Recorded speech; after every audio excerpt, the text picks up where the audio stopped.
To help you prepare for the certification exam, there is a practice test that you can download. And once you open it, what you're going to see are kind of graphics with the test questions in them. So it does not matter to me if you highlight the answer or, if you type it below. But what you're going to want to do is go through and answer the test and then submit it to the Dropbox. And I'm going to have you guys correct your own test. So once it submits to the Dropbox, I will send you the answer key.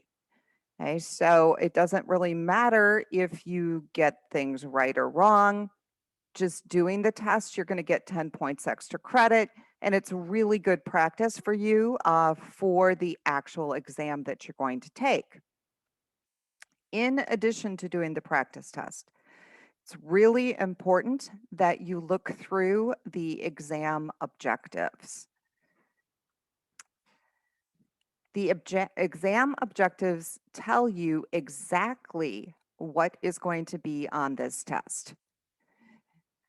When the subject matter experts are given objectives to write questions on, these are the objectives and the sub-objectives that they are given. The reason I know this is because I am a Certiport subject matter expert, and I have written questions for a large number of their MTA exams, including this one. So how it works is that the person writing the question will get an objective and a sub-objective. And typically the questions are going to be based on these sub-objectives. And so studying these sub-objectives and knowing the information in them is really critical to doing well on this test. And basically these sub-objectives are telling you exactly what is going to be on the test. So reviewing this document, making sure you know all of this, will help ensure that you'll do well on this test. Another thing you may want to review are basically some notes that I made on the MTA, just different things that I thought you guys may get tripped up on. And then, links to different resources on the web where you can go to review the information.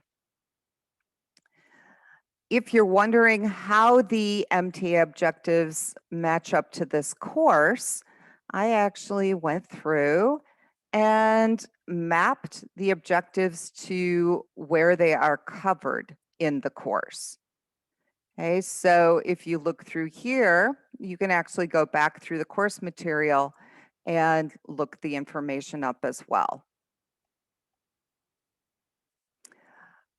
Finally, I actually have several different links to resources that are excellent, especially if you're looking through these objectives and there's something that you're not 100% on, right? So you're looking through here and let's say, boy, I really should study positioning more, okay? And so what you can do is go to these resources. Okay, so positioning is CSS, so you go into the CSS review, and this is by subject. So you can kind of look through here and find what it is that you are a little fuzzy on, and then you can review it. So this is actually a really good resource. And here is position. And this tells you all about it. Same goes for HTML.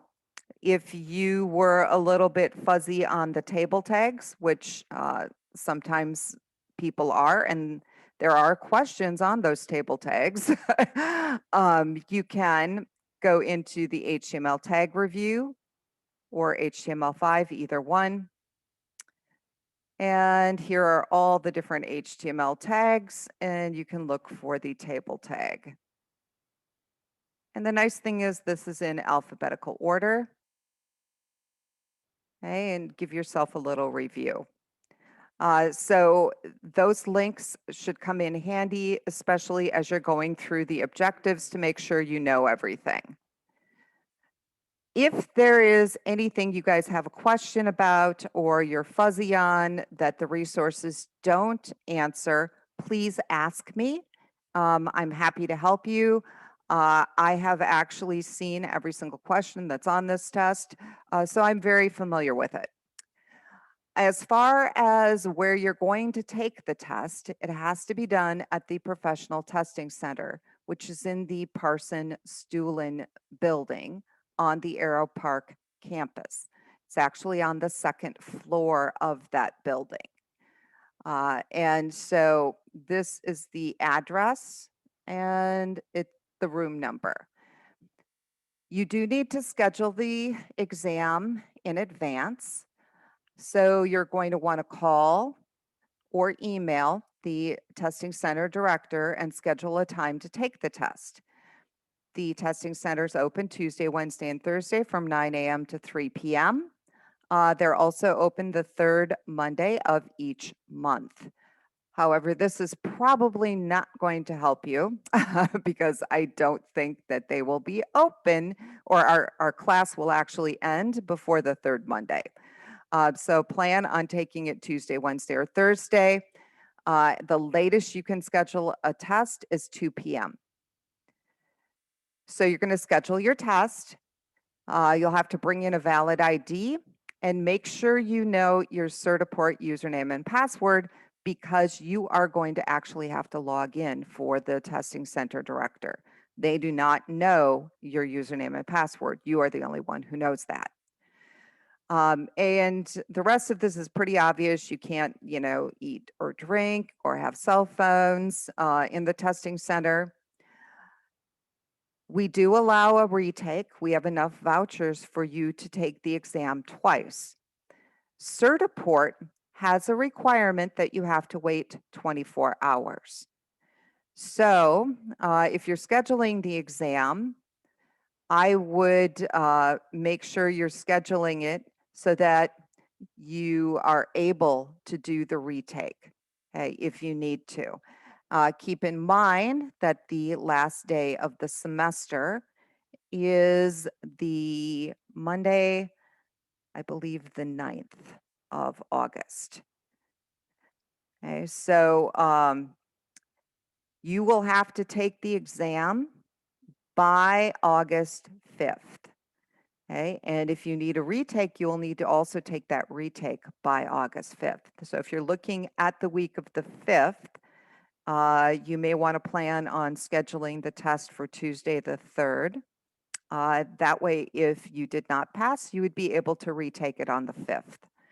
Okay, if you want to take it before then, that's fine. That's why I've opened this up early, so you guys can take it when you're ready. If you have questions or concerns, please let me know. Also, let me know how you do on the test after you take it, because I will not get your results until the end of the semester. And I always like to know how my students do. So good luck. Let me know if you have any questions.